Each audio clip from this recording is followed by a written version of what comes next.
Salam Pancasila.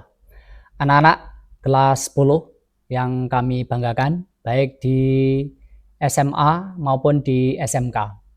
Pada semester ini, kita akan mempelajari elemen atau topik tentang Pancasila menurut pandangan para tokoh pendiri bangsa atau sering disebut dengan istilah The Founding Fathers atau Bapak Pendiri Negara. Untuk itu, marilah kita belajar bagaimana pandangan para tokoh pendiri negara, yaitu Mr. Muhammad Yamin, Profesor Supomo, dan Insinyur Soekarno.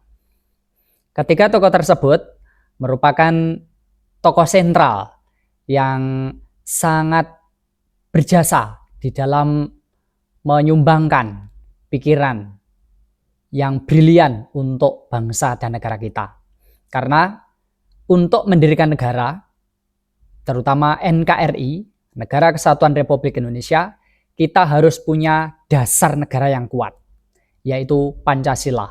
Maka dari itu, mari kita mempelajari pandangan tiga tokoh pendiri negara tersebut. Yang pertama, Mr. Muhammad Yamin. Bagaimana pendapat Mr. Muhammad Yamin dalam merumuskan dasar negara? Beliau pada tanggal 29 Mei 1945 dalam sidang BPUPKI menyampaikan usulan 5 dasar negara. Yang pertama, peri kebangsaan. Yang kedua, peri kemanusiaan. Yang ketiga, peri ketuhanan. Dan yang keempat, peri kerakyatan. Yang kelima, kesejahteraan rakyat. Jadi ada 5 rumusan dasar negara menurut Mr. Muhammad Yamin, seperti yang telah saya sebutkan tadi, yaitu peri kebangsaan, peri kemanusiaan, peri ketuhanan, peri kerakyatan, dan kesejahteraan rakyat. Itulah rumusan dasar negara menurut Mr. Muhammad Yamin. Nah, selain Mr. Muhammad Yamin, ada juga Profesor Supomo dan Insinyur Soekarno. Namun, kita akan mempelajari apakah rumusan dasar negara yang disampaikan oleh Mr. Muhammad Yamin tersebut sesuai dengan apa yang kita pelajari pada saat ini, yaitu elemen tentang Pancasila.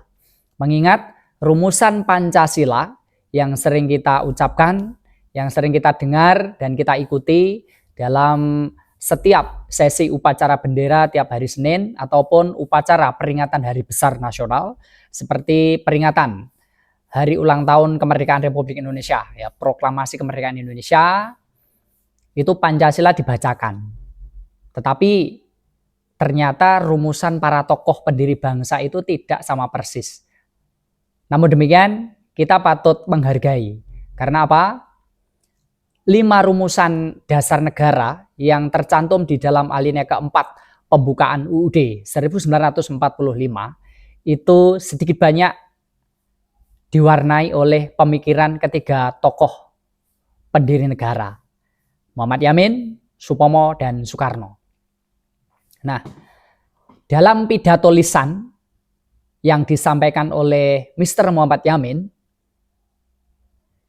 ada 5 rumusan dasar negara yang cukup singkat, cukup simpel, mudah kita ingat, kita pelajari. Yaitu peri kebangsaan, peri kemanusiaan, peri ketuhanan, peri kerakyatan, dan kesejahteraan rakyat.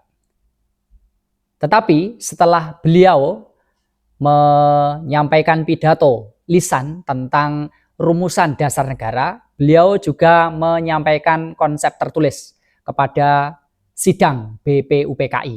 Nah, selengkapnya demikian. Ini Muhammad Yamin menyerahkan 5 rumusan dasar negara dalam rancangan tertulis. Jadi secara konsep, ya, mengenai dasar negara Pancasila seperti yang kita kenal sekarang. Meskipun secara konseptual, rumusan dasar negara Pancasila yang disampaikan oleh Mr. Muhammad Yamin itu tidak sama persis, tetapi kita paling tidak paham. Ternyata suasana kebatinan para pendiri negara, 3 tokoh sentral itu turut mempengaruhi rumusan dasar negara Pancasila sebagaimana yang kita kenal di dalam pembukaan UUD 45. Selengkapnya demikian apa yang disampaikan oleh Mr. Muhammad Yamin dalam konsep tertulis yang diajukan kepada sidang BPUPKI. Pertama, ketuhanan yang Maha Esa. Kedua, kebangsaan persatuan Indonesia. 3. Rasa kemanusiaan yang adil dan beradab. 4. Kerakyatan yang dipimpin oleh hikmat kebijaksanaan dalam permusyawaratan perwakilan. Dan yang kelima, keadilan sosial bagi seluruh rakyat Indonesia. Hampir sama, tetapi ternyata konsep tertulis yang disampaikan oleh Mr. Muhammad Yamin sedikit berbeda. Jadi yang pertama sama, ketuhanan yang Maha Esa. Yang kedua, kebangsaan persatuan Indonesia. Nah, ini yang dalam Pancasila menurut pembukaan UUD 45 dijadikan atau terdapat pada sila ketiga, yaitu persatuan Indonesia. Sedikit berbeda memang dari usulan Muhammad Yamin. Nah, yang ketiga, rasa kemanusiaan yang adil dan beradab. Nah, ini yang ketiga, usulan dasar negara yang ketiga menurut Muhammad Yamin ini, menurut Pancasila yang kita kenal sekarang di dalam pembukaan UUD itu justru ada pada sila kedua, yaitu kemanusiaan yang adil dan beradab. Nah, Muhammad Yamin menyampaikan buah pemikirannya ada kata-kata rasa, ya, rasa kemanusiaan yang adil dan beradab. Sedangkan dalam Pancasila yang kita kenal itu berbunyi demikian, kemanusiaan yang adil dan beradab. Itu sila kedua. Nah, itulah bedanya, unik bukan? Nah, ini yang perlu kita pelajari, kita simak bersama. Sedangkan yang keempat, kerakyatan yang dipimpin oleh hikmat kebijaksanaan dalam permusyawaratan perwakilan. Dan kelima, keadilan sosial bagi seluruh rakyat Indonesia. Itu sama persis dengan rumusan Pancasila yang kita kenal di dalam pembukaan, atau yang biasa dibacakan oleh para pembina upacara dalam setiap upacara hari Senin. Nah, jadi ada 3 sila yang menurut Muhammad Yamin itu kita bandingkan dengan rumusan dasar negara Pancasila secara resmi, sah dan benar menurut UUD 45, itu rumusan kalimatnya sama. Yang pertama yaitu ketuhanan yang Maha Esa. Yang kedua yaitu pada sila keempat, ya, sila keempat Pancasila menurut Muhammad Yamin dan menurut rumusan Pancasila yang kita kenal sekarang itu sama, yaitu kerakyatan yang dipimpin oleh hikmat kebijaksanaan dalam permusyawaratan perwakilan. Dan yang kelima, keadilan sosial bagi seluruh rakyat Indonesia. Itu juga sama. Itulah uniknya. Sekarang kita coba menyimak bagaimana pandangan atau pemikiran Profesor Supomo di dalam merumuskan dasar negara, karena beliau juga ikut andil di dalam merumuskan dasar negara Pancasila, meskipun rumusannya sedikit berbeda dari apa yang disampaikan oleh Mr. Muhammad Yamin. Mari kita simak bagaimana pendapat Supomo. Nah, ini Profesor Supomo pada tanggal 31 Mei 1945 menyampaikan usulan dasar negara. Rumusan dasar negara menurut Supomo juga ada 5, namanya Pancasila. Tapi tidak sama dengan konsep Pancasila yang kita kenal sekarang. Nah, apa saja 5 rumusan dasar negara menurut Supomo? Yang pertama, persatuan atau unitarisme. Jadi Supomo ini yang mengajukan teori atau paham negara persatuan, paham negara kesatuan, integralistik. Makanya dalam sila pertama itu dirumuskan persatuan. Nah, ini mengilhami bentuk negara Indonesia, yaitu negara kesatuan. Nah, secara lengkap negara kesatuan Republik Indonesia. Jadi NKRI yang kita kenal sekarang ini sedikit banyak dipengaruhi oleh pemikiran atau konsep teoritis dari Profesor Supomo, yaitu persatuan, unitarisme.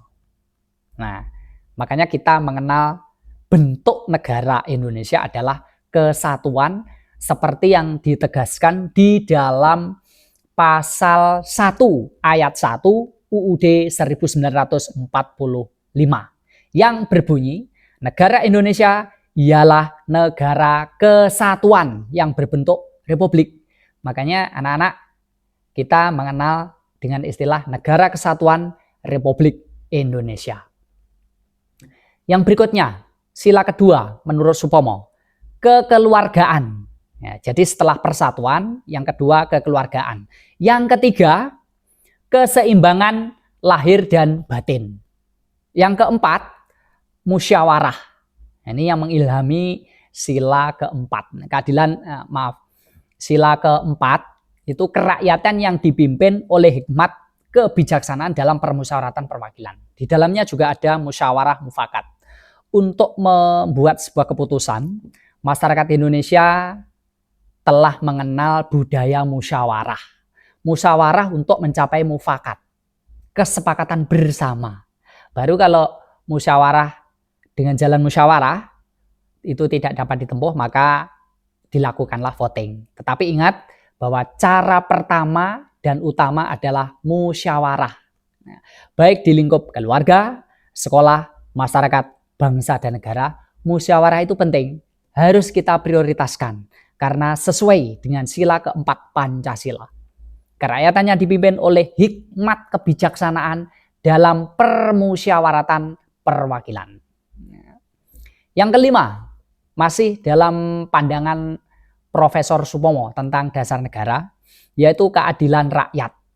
Nah, secara lengkap, pertama persatuan atau unitarisme. Yang kedua, kekeluargaan. Yang ketiga, keseimbangan lahir dan batin. Yang keempat, musyawarah. Dan yang kelima, keadilan rakyat. Nah, sekarang tiba saatnya kita memahami jalan pikiran atau pandangan Insinyur Soekarno. Beliau merupakan tokoh pendiri negara yang sudah familiar di mata masyarakat Indonesia karena beliau adalah proklamator, pejuang ulung, ya, orator ulung. Nah, maka kita patut bangga punya pahlawan seperti Soekarno. Nah, kita sekarang sebagai generasi penerus adalah meneruskan cita-cita beliau, ya, untuk membangun bangsa ini, bangsa Indonesia yang lebih baik ke depan. Bagaimana pandangan Soekarno tentang Pancasila? Tepat pada tanggal 1 Juni 1945, Insinyur Soekarno berpidato di depan sidang BPUPKI. Dan beliau menamakan usulannya tentang dasar negara itu Pancasila. Beliau adalah kreator Pancasila, penggali Pancasila. Karena apa? Pancasila itu sudah ada, sudah hidup dalam kehidupan masyarakat sehari-hari. Sehingga beliau tinggal menggali dan menyampaikan ini loh, Pancasila yang hidup dalam jiwa dan hati sanubari rakyat Indonesia. Kita mengemukakan, ya. Jadi Soekarno adalah kreator yang mengemukakan nilai-nilai kehidupan masyarakat Indonesia yang berpancasila. Sehingga beliau menamakan dengan istilah Pancasila. Setiap 1 Juni, jadi pemerintah menetapkan sebagai hari lahirnya Pancasila. Nah, itu ya. Nah, apa saja 5 rumusan dasar negara menurut Soekarno? Pertama, kebangsaan Indonesia. Yang kedua, internasionalisme atau peri kemanusiaan. Internasionalisme atau peri kemanusiaan. Yang ketiga, mufakat atau demokrasi. Dan yang keempat, kesejahteraan sosial. Yang kelima, ketuhanan yang Maha Esa. Nah, Soekarno menamakan dengan Pancasila.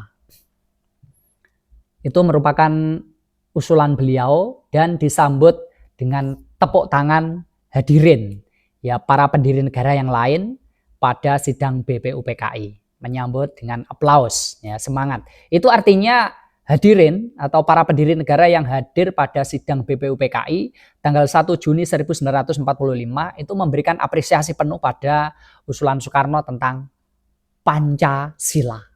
Nah, itu ya. Nah, dari Pancasila tersebut Soekarno juga punya teori namanya ini Trisila. Ya, dari Pancasila diperas, jadi teori perasan ya. Dari Pancasila, 5 sila itu diperas menjadi Trisila.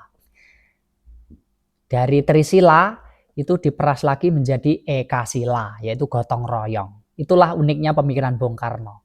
Ya, maka kita sebagai generasi sekarang, anak-anak, kaum muda, para pelajar yang saat ini sedang menekuni atau sedang belajar di perguruan tinggi, maupun anak-anak yang sedang belajar di bangku SMA atau SMK, utamanya kelas 10. Ya, pada semester ganjil tentunya mempelajari elemen atau topik tentang Pancasila.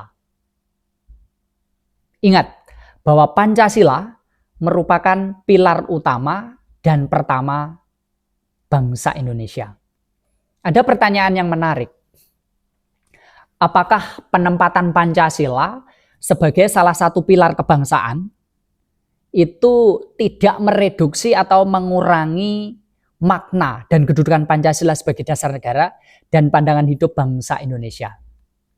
Nah, kita patut merenungkan. Nah, MPR pada tahun 2004 ya, MPR juga saya mengenalnya pada tahun 2012 mengenai sosialisasi 4 pilar kebangsaan.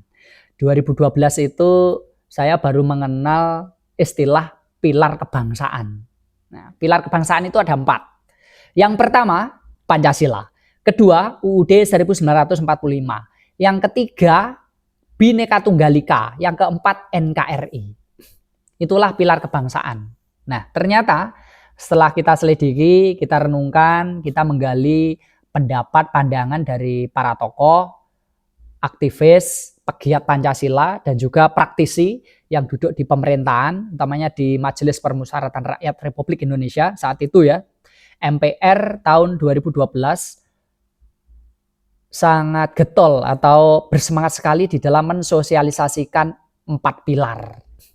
Pancasila, UUD 1945, Bhinneka Tunggal Ika, dan NKRI. Bila kita renungkan, ternyata penempatan Pancasila sebagai salah satu pilar itu tidak berarti mengurangi maknanya sebagai dasar negara dan pandangan hidup bangsa Indonesia, tetapi justru memperkuat posisi Pancasila, memperkuat kedudukan Pancasila sebagai dasar negara Republik Indonesia dan pandangan hidup bangsa Indonesia, memperkuat kedudukan Pancasila sebagai ideologi negara Indonesia. Oleh BPIP, Badan Pembinaan Ideologi Pancasila, kita tentunya juga mengenal sosialisasi 4 pilar itu. Makanya BPIP menyampaikan kepada seluruh masyarakat Indonesia mengenai habituasi salam Pancasila. Jika ada seseorang, tokoh, guru kita, kemudian anak-anak, ataupun para pegiat Pancasila, kita bertemu dengan beliau-beliau dan beliau mengucapkan salam Pancasila, maka kita harus mengimbangi dengan mengucapkan salam. Nah, itu berarti kita adalah orang Indonesia. Kita adalah pecinta NKRI yang familiar dengan Pancasila. Pancasila itu perjanjian luhur bangsa Indonesia yang diikat dari generasi ke generasi. Bahkan jauh sebelum istilah Pancasila itu dikenal luas oleh rakyat Indonesia, ternyata roh Pancasila atau nilai-nilai Pancasila itu sudah hidup dan menyatu dalam kehidupan sehari-hari masyarakat Nusantara pada zaman Nusantara lama, yaitu zaman Sriwijaya dan Majapahit. Jadi setelah Sriwijaya runtuh, Majapahit berjaya, disitulah kita mengenal kitab-kitab kuno peninggalan para pujangga besar Majapahit. Kita mengenal Empu Tantular, kita juga mengenal Empu Prapanca, kita juga mengenal Empu Sedah, Empu Panuluh. Nah, kemudian ada lagi Empu Walmiki. Nah, kita mengenal tokoh-tokoh pujangga, para pujangga atau penasehat kerajaan Majapahit saat itu. Dalam bukunya atau kitab Sutasoma, Empu Tantular mengajarkan Pancasilakrama yang berisi 5 dasar tingkah laku atau perintah kesusilaan yang 5. Ada ahimsa, tidak boleh melakukan kekerasan. Asteya, tidak boleh mencuri. Indriya nigraha, tidak boleh berjiwa dengki. Amrsawada, tidak boleh berbohong. Dhamma, tidak boleh mabuk minum minuman keras. Itu baik, dan ternyata masyarakat pada zaman Nusantara lama, utamanya pada zaman Majapahit, sudah mengenal nilai-nilai Pancasila dalam kehidupan sehari-hari. Ya buktinya tadi, ada pemahaman, kesadaran untuk tidak melakukan kekerasan yang disebut dalam bahasa Sanskerta dengan istilah ahimsa. Artinya tidak boleh melakukan kekerasan. Masyarakat juga sadar pada zaman Majapahit bahwa mencuri itu tidak baik. Makanya dirumuskan sebuah nilai yang bernama asteya, tidak boleh mencuri. Yang ketiga, tidak boleh berjiwa dengki atau indriya nigraha. Yang keempat, tidak boleh berbohong atau amrsawada. Dan yang kelima, nah ini, tidak boleh mabuk minum minuman keras. Masyarakat Jawa sekarang mengatakan istilah molimo. Nah, main, madat, madon, maling, minum. Nah, itu tidak boleh. Pantangan raja-raja Majapahit. Ini itu dikenal dengan istilah molimo. Maka dari itu kita juga patut merenungkan hal ini. Ya kan? Selain kitab Sutasoma karangan Empu Tantular, juga ada kitab Negara Kertagama karangan Empu Prapanca. Di dalamnya juga ada Pancasila, meskipun tidak sama persis dengan apa yang disampaikan oleh Empu Tantular. Tapi paling tidak kita mengenal bagaimana sejarah Pancasila pada zaman Majapahit itu dikenal oleh rakyat Majapahit saat itu. Jadi rakyat yang mayoritas bernapaskan Hindu dan Buddha sudah mengenal Pancasila. Nah, itu tadi di dalam kitab Sutasoma dan Negara Kertagama. Nah, perbandingannya dengan rumusan Pancasila menurut Muhammad Yamin, Supomo, dan Soekarno, ternyata sedikit banyak ketiga tokoh sentral tersebut, para pendiri negara Indonesia, itu sedikit banyak juga dipengaruhi oleh nilai-nilai Pancasila pada zaman Nusantara lama. Pasti itu, karena beliau tokoh pemikir, suka membaca, sehingga kitab-kitab peninggalan para pujangga itu juga dipelajari dan akhirnya membuahkan pikiran tentang dasar negara Pancasila sebagaimana yang kita kenal sekarang. Nah, anak-anak, rumusan Pancasila yang sah dan benar itu ada di dalam pembukaan UUD 1945 alinea yang keempat, yang berbunyi demikian. Ketuhanan yang Maha Esa, kemanusiaan yang adil dan beradab, persatuan Indonesia, kerakyatan yang dipimpin oleh hikmat kebijaksanaan dalam permusyawaratan perwakilan. Yang kelima, keadilan sosial bagi seluruh rakyat Indonesia. Itulah pembelajaran mengenai topik Pancasila sebagai dasar negara Republik Indonesia dan pandangan hidup bangsa Indonesia.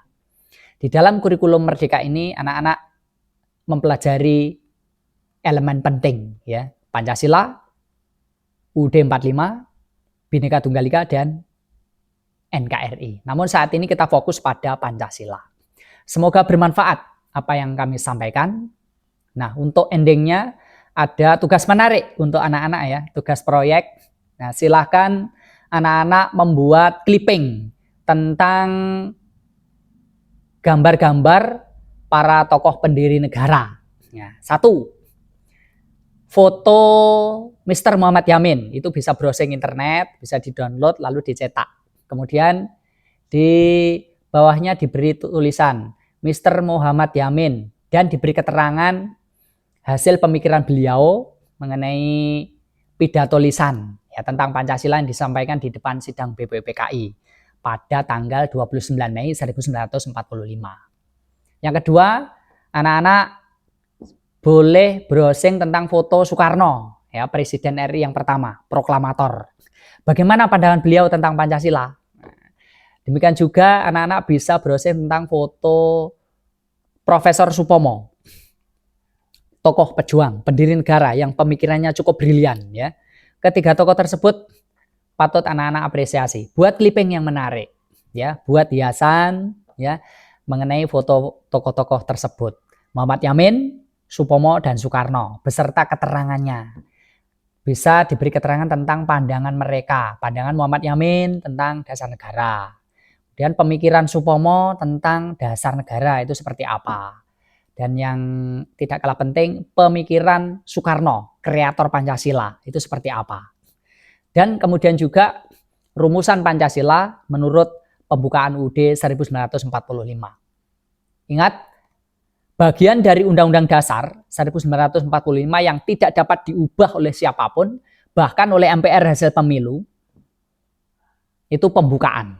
Pembukaan adalah bagian pertama dan utama dari Undang-Undang Dasar Negara Republik Indonesia tahun 1945.